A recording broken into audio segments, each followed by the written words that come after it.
नमस्कार, आप सबका स्वागत है शूटर्स की कहानी चैनल पे। और आज हमारे साथ हैं विनीत भार्गव सिंह। भार्गव विनीत सिंह जो कि एक इंस्पिरेशन है हम सबके लिए।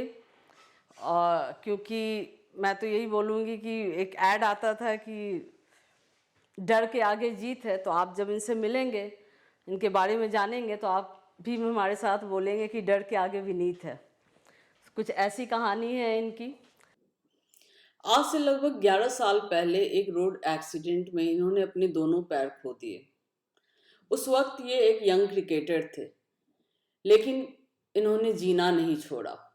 वो क्रिकेटर तो नहीं बन सके, लेकिन आज वो बिहार क्रिकेट के क्षेत्र में जो युवा क्रिकेटर्स हैं उनको नर्चर करने में अपना एक महत्वपूर्ण योगदान दे रहे हैं।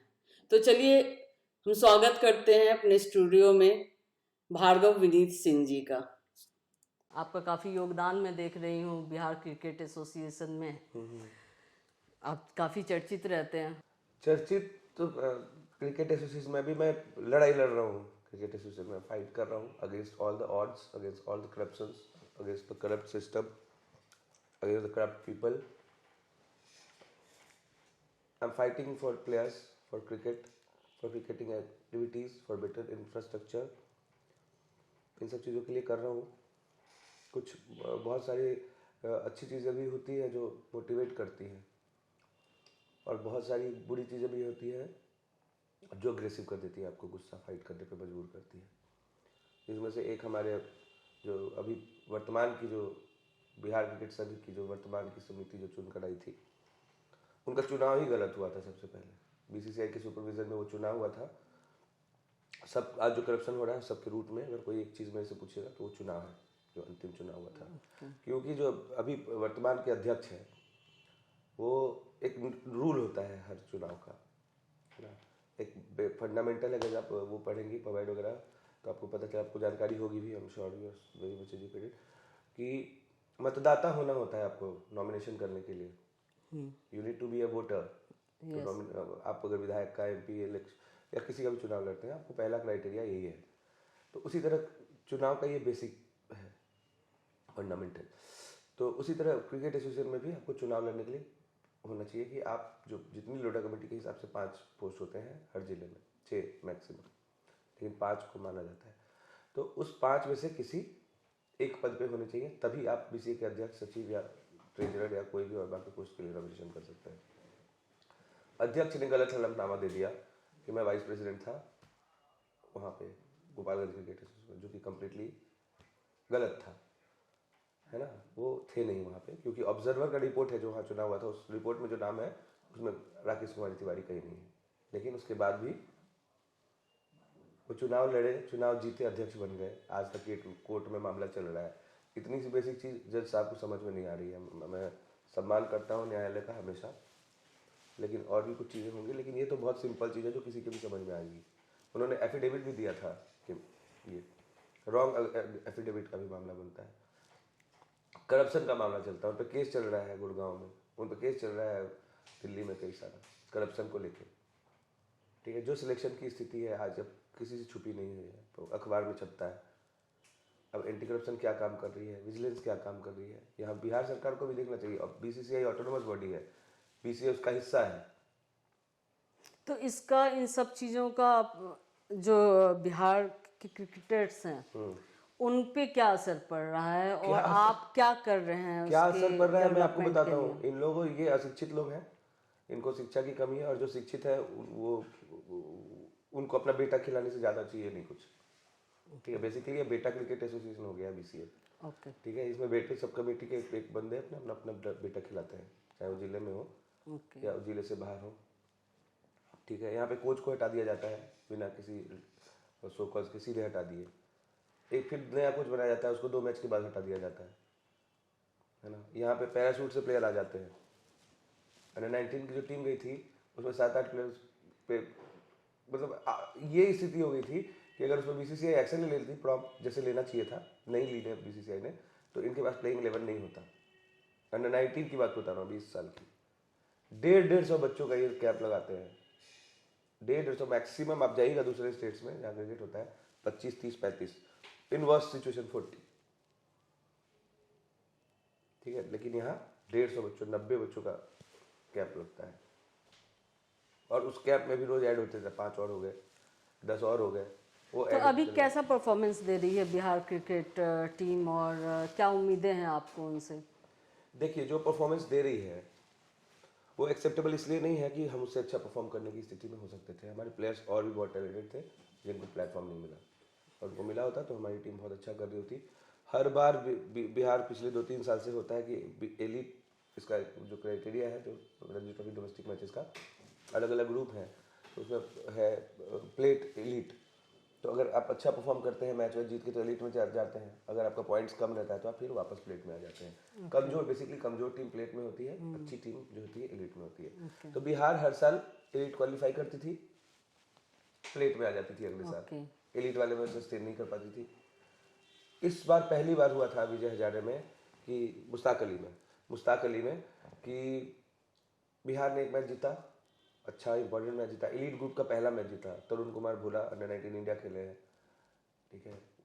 अभी हमारे कोच हैं, काफ़ी सालों से हमारे सीनियर लीजेंड प्लेयर हैं, उनको कोच बनाया गया था, वो कोच थे। एक मैच जीती बिहार, उस जीत की बदौलत, नहीं तो बाकी तो पहले सारे वॉश हो जाता था, सारे मैच आ जाते थे एलीट में।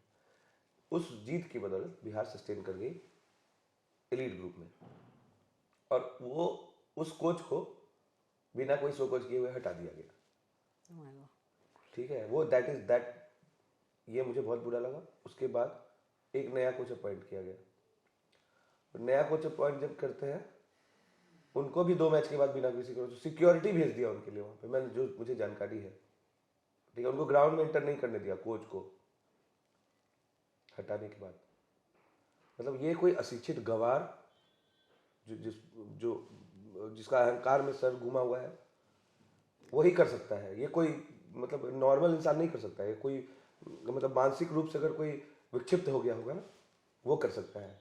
तो ये जो अभी आईपीएल के ऑक्शन चल रहे हैं उसमें बिहार का क्या परफॉर्मेंस रहा है? और देखिए, 6 बच्चों का नाम उसमें बिहार की साइड से आया है, खुशी की बात है। और भी बच्चों का नाम हो सकता था अगर ये लोग ढंग से काम कर रहे होते। 6 नहीं, कम से कम मुझे लगता है कि 26 प्लेयर का नाम होना चाहिए था आईपीएल के ऑक्शन लिस्ट में, लेकिन 6 ही का नाम था। चलिए, कोई बात नहीं है, ठीक है। अब 6 प्लेयर का नाम आया, उसमें भी जो 2 हैं, लखन राजा है, जो पता नहीं क्यों वो जीरो बनाने के लिए फेमस है, ठीक है। मेरे पास उसका एक वीडियो है, कह रहा है कि मैं 100 मैच में भी जीरो बनाऊंगा तो खेलूंगा, मैं आदित्य वर्मा का बेटा हूँ। तो आदित्य वर्मा का बेटा हूँ इसलिए वो ऑक्शन की लिस्ट में है, रणजी ट्रॉफी की टीम में है। जीरो से आगे बढ़ते नहीं है भाई साहब, 10 रन से ज़्यादा बना नहीं आज तक, ठीक है। लेकिन वो रणजी ट्रॉफी खेलते हैं हर साल, या उसमें रहते हैं। वैसे ही कुछ प्लेयर्स हैं जो क्लब लेवल पर डिजर्व नहीं करते हैं, डिस्ट्रिक्ट लीग खेलना डिजर्व नहीं करते हैं, वो उनको रणजी ट्रॉफी खिला दिया जाता है। और जो रणजी ट्रॉफी में last year back to back 500 मारा है, 100 सेंचुरी, रहमतुल्ला उसको बाहर कर दिए। तो ये चल रहा है, मतलब अभी ये सिस्टम हो गया है बिहार क्रिकेट का कि ये लोग बस अब गुल्ली डंडे वाले खेलने वाले लोग को भी सिलेक्ट कर ले रहे हैं। तो आपका क्या विजन है और आप किस तरह से इस सिस्टम में अपना योगदान देना चाहते हैं या सुधार लाना चाहते हैं? क्या देखिए, मेरा जो सिस्टम है, मेरे जितनी बातें समझ में आती है कि जब मैं बचपन में स्कूल में था, ठीक है, 6-7 में पढ़ता रहूँगा, उस समय मेरे ट्यूटर आते थे सीतामढ़ी में जो ट्यूशन पढ़ाते थे। दिन में मैं खेलता कूदता रहता था, तो शाम को नींद आती थी। तो जब मुझे नींद आती थी तो स्टिक लेके रहते थे, वो 2 स्टिक देते थे ऐसे ऐसे। घर वाले कुछ नहीं, रूम बंद रहता था, बस नींद खुल जाती थी। वही काम है मेरा, ठीक है। मुझे वही कोई महत्वाकांक्षा नहीं है कि मुझे अध्यक्ष बनना, ये करना। मैं जेल जाने के लिए भी तैयार हूँ, अगर ज़रूरत पड़ी तो मैं जेल भी जाऊँगा। भगत सिंह भी गए थे, महात्मा गांधी भी गए थे, मैं भी जाऊँगा। मैं उस जोन में हूँ अभी, ठीक है। और ये लोग बेशर्मियत से मतलब पार नहीं पा रहे हैं। रणजी ट्रॉफी का टीम ही अनाउंस नहीं किया, पहले टीम भेज दिया, अनाउंस नहीं किया इन्होंने। हिम्मत ही नहीं हुई, इतना करप्शन किया इन लोगों ने। रणजी ट्रॉफी की बात कर रहा हूं मैं मैडम। बहुत सारे प्लेयर, हम लोगों का सपना था कि स्टेट खेल पाते, रणजी ट्रॉफी तो बात की बात थी। लोग जिंदगी अधूरी रह जाती है लोगों की, अच्छे अच्छे प्लेयर्स की, रणजी ट्रॉफी के लिए। वहाँ कौन गुल्ली डंडा खेलने वाले लोग पहुँच गए हैं रणजी ट्रॉफी खेलने। अच्छा, तो आप कैसे क्रिकेट से जुड़े और कैसे आपका इंटरेस्ट क्रिकेट मैं बचपन से क्रिकेट प्लेयर था। अंडर 16 से डिस्ट्रिक्ट खेला मैंने, श्यामल सिन्हा। फिर अंडर 19 खेला। अंडर 19 में हम लोग रनर अप हुए थे, हमारी टीम जो सीतामढ़ी थी। उसके बाद हेमन ट्रॉफी खेला। स्टेट टीम में भी मेरा परफॉर्मेंस जो होना चाहिए था सिलेक्शन के लिए, वो मोर देन इनफ था। हर साल मैंने, मुझे याद है कि 2001 से लेके या 2000 से लेके 2005 तक, मैं 2002 से 1 से 2005 तक सारे ट्रायल मैच खेले मैं। Under 16, under 17, under 19। वो एक मैच में बस मैं आउट हुआ हूँ, बाकी सब में मुझे कॉल बैक किया गया है। ठीक है, मैं ट्रायल मैच में कप्तान भी बना हूँ और मैं जीता भी मैच दोनों। ट्रायल मैच में जो कप्तानी की मैंने, रन बनाया, मैं मैच भी जीता। उसके बाद भी मैं स्टैंड बाई में रह गया। हाँ लेकिन वो एक व्यवस्था थी कि उस समय बिहार और झारखंड स्टेट की में डिस्प्यूट था। बिहार स्टेट अलग हो गया था, झारखंड स्टेट क्रिकेट वहाँ था, है ना। यहाँ से हम लोग जाते थे। उस समय भी ये लोग इतने, मतलब यहाँ जो कमेटी चला रहे थे उस समय, रिकमेंडेशंस वगैरह चलते थे। मेरा, ठीक है, मेरा सिलेक्शन नहीं हो पाया, मैं नहीं स्टेट खेल पाया, लेकिन ऐसा नहीं है कि जो खेले वो खराब प्लेयर थे, वो अच्छे थे, वो अच्छे प्लेयर्स थे। तो इसलिए मुझे इतना दुख नहीं होता। एक्चुअली ठीक है, मेरी डेस्टिनी थी, सबकी अपनी अपनी लाइफ है। नहीं हो पाया, मेरा नहीं था स्टार स्टेट खेलने का। लेकिन आज जो हो रहा है ना, वो एक्सेप्टेबल नहीं है, किसी भी स्थिति में एक्सेप्टेबल नहीं है। और लोग अपना जमीर बेच दिए हैं। तो आपका क्रिकेट एसोसिएशन में क्या रोल है? आप मैं डिस्ट्रिक्ट क्रिकेट एसोसिएशन में प्रेसिडेंट हूँ आज भी, सीतामढ़ी में। वो भी तिवारी जी आए तो एक कमेटी जो नियम कानून के पड़े हैं, एक कमेटी बना के हम लोग को डिफंग कर दिया।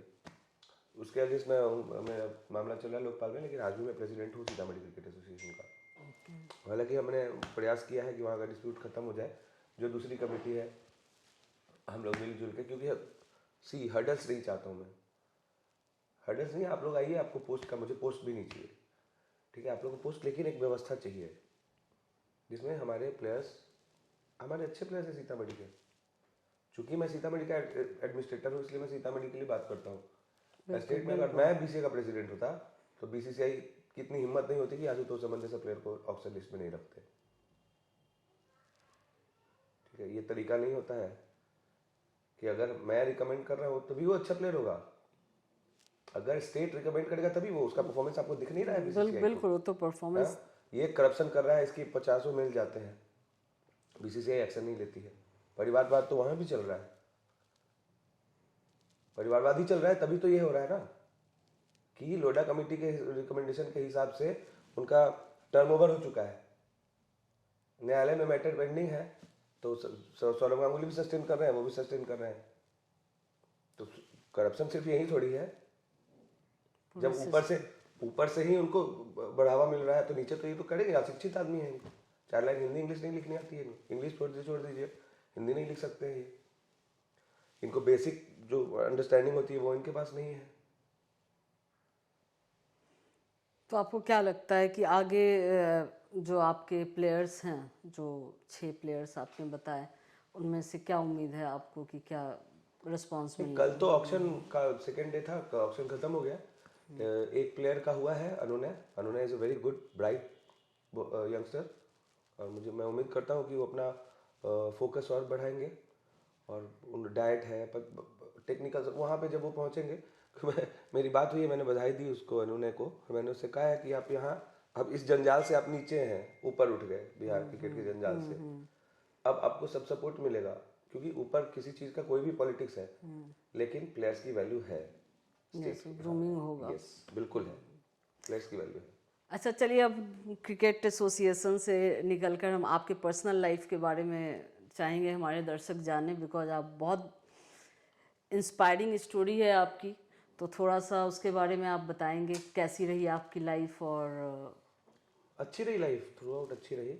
एक दुर्घटना घट गई मेरे साथ, लेकिन फिर मैं अपने आप को सौभाग्यशाली समझता हूँ कि जिस सर्कमस्टांसेस में मैं था, जो एक्सीडेंट के बाद मेरी स्थिति थी, मैं वहाँ से सर्वाइव कर गया। इट्स अ मतलब ब्लेसिंग, ठीक है। और तो क्या हुआ आपके साथ इस एक्सीडेंट में? क्या खोया आपने? एक बार क्या खोया? मैंने कुछ भी नहीं खोया। मैंने बस पाया है उस एक्सीडेंट के बाद बहुत कुछ। नहीं, मैं यहाँ पे थोड़ा सा दर्शकों को बताना चाहूँगी, इनके दोनों पाँव इस एक्सीडेंट में चले गए, लेकिन इन्होंने अपने विल पावर के बल पे कभी भी, मुझे नहीं लगता है कि अपने डेवलपमेंट को रुकने दिया, कहीं भी नहीं रुकने दिया।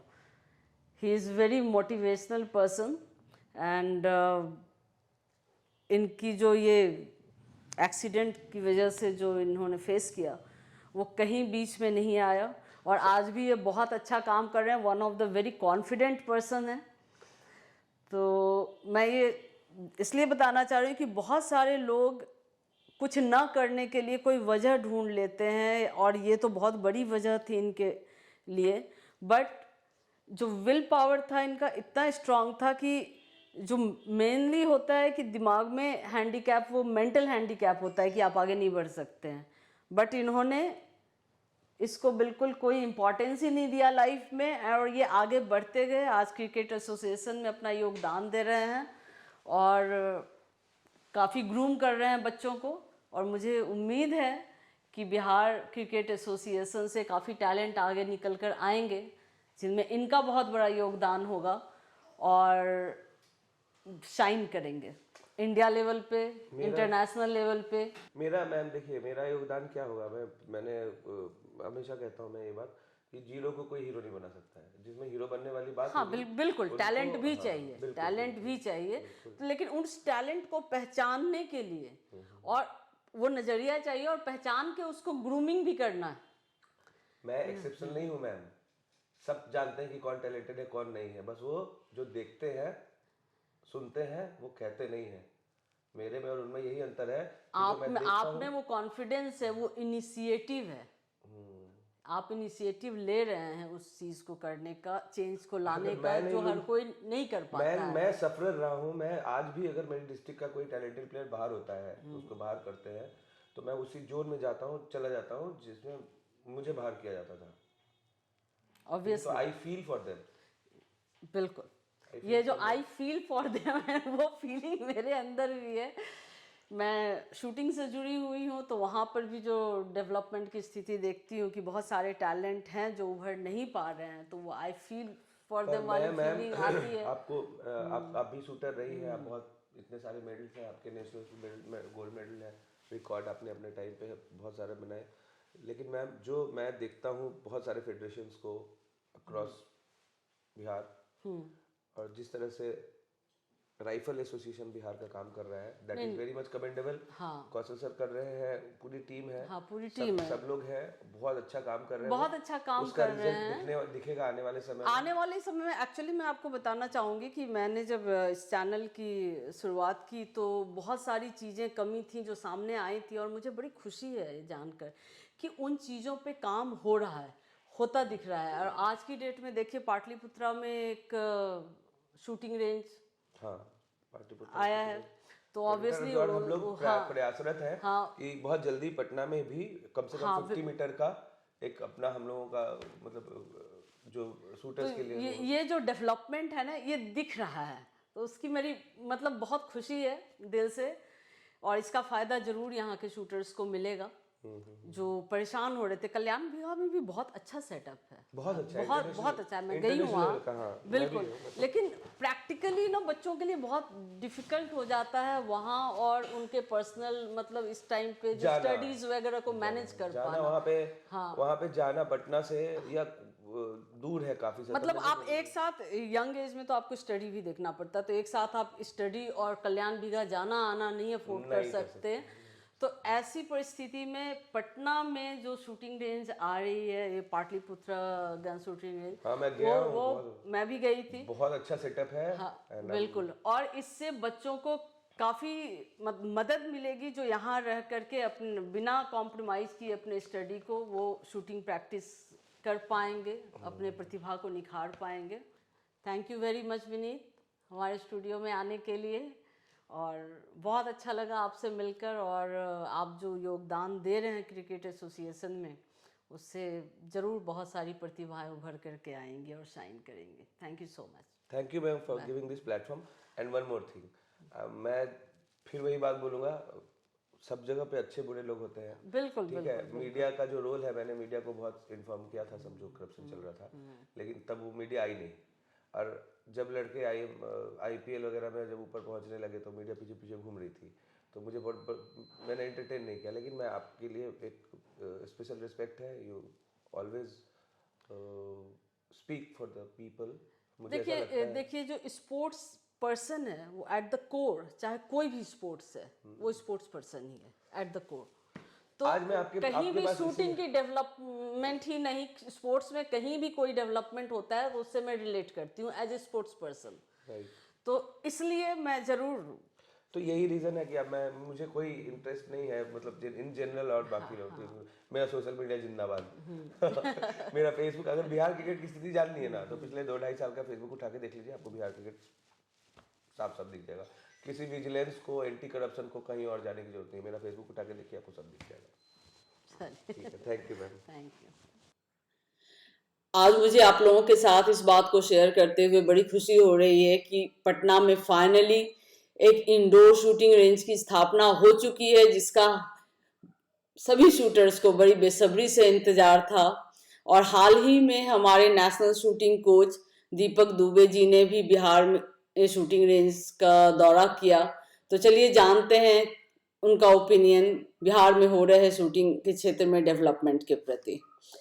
तो दीपक जी बताइए, कैसा लगा आपको बिहार की शूटिंग रेंज पे दौरा करके? अभी तक का क्या ऑब्जर्वेशन है और क्या चेंजेस हैं जो किए जाए जिससे बिहार के बच्चे और आगे टॉप 10 में आ सके, रैंक कर सके? देखिए, सबसे किसी चीज़ को करने के लिए एक ऑर्गेनाइजेशन होना और ऑर्गेनाइजेशन में उन सुविधाओं को देना।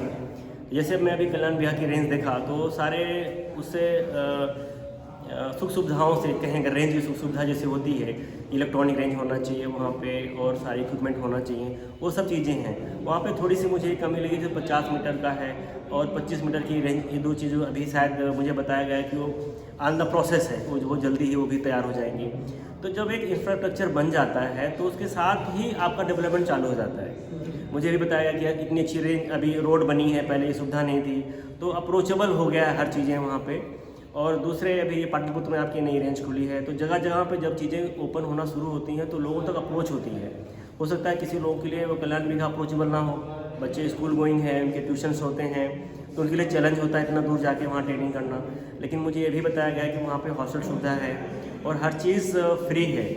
तो सुविधाएं ही आपको, जब आवश्यकता होगी आपकी, कहते हैं ना कि आवश्यकता ही आविष्कार की जननी होती है। अब वो चीज़ें हमारे प्रदेश गवर्नमेंट है और उसको प्रदान कर रही है, तो चीज़ें आना शुरू हो जाएगी। मुझे ये भी बताया गया कि कई सारे जो 5 एथलीट हैं वो शूटर रहे हैं जिन्होंने वो गवर्नमेंट में हैं अभी। तो ये बहुत बड़ी उपलब्धि है कि अब जब वो चीज़ें, जो लोग इससे जुड़े हुए हैं स्पोर्ट्स वाले, वो जब आगे के फ्रंट पे आते हैं, लीड करते हैं, तब चीज़ें जो हैं सुविधा हो जाती है कि आप टैलेंट को आगे ला सकें। धन्यवाद, बहुत बहुत धन्यवाद आपका। मैं भी उम्मीद करती हूँ कि जिस तरह से सुविधाएं बढ़ रही हैं और ख़ासकर कौशल सर बहुत ही ज़्यादा मेहनत कर रहे हैं बिहार में शूटिंग के डेवलपमेंट के लिए, तो आई एम श्योर रिजल्ट आएंगे। और मेरी बड़ी इच्छा थी कि मैं पटना में एक रेंज देखूं और आज ये देखने को मिला, तो बहुत खुशी है। बहुत बहुत बधाई यहाँ के शूटर्स को भी, और अच्छा लगा आप भी यहाँ आए और आपने बच्चों का मार्गदर्शन किया। Thank you so much Deepak ji. Thank you so much.